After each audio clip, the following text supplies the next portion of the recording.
Удахгүй Монголын хөл өмгийн холбооны ээлж тус сонгуул болно. Ховд Вестээр нь багийн эзэн Тамир тус холбооны удирдах зөвлөлд нэр дэвших хүсэлтээ өгсөн ч баримт бичгийн бүрдэл дутуу буюу 7-1-ийн 3 гэсэн заалтаар хасагджээ.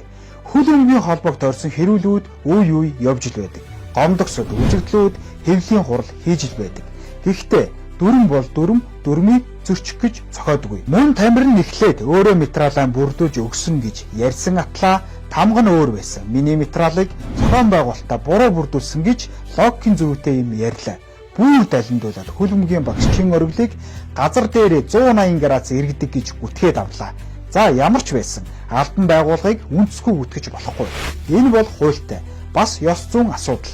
Тэр тусмаа спортын хүнд заавал ёс зүй байх ёстой. Тамираас Дэлхийн хөлбөмбөгийн холбоо ВИФА мөн Азийн хөлбөмбөгийн холбооноос санхүүжилт авдаг гэсэн.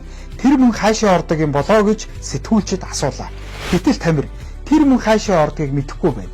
Маш их тэмцээн явуулдаг гэж хэлээд матах гэснээ магтаад ав.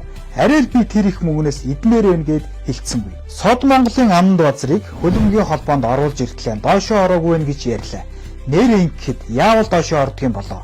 Хөрөн мөнгөтэй сайн менежер хэрэгтэй гэдгийг жирийн хөлбөмбөгчид ярьдаг юм байлээ.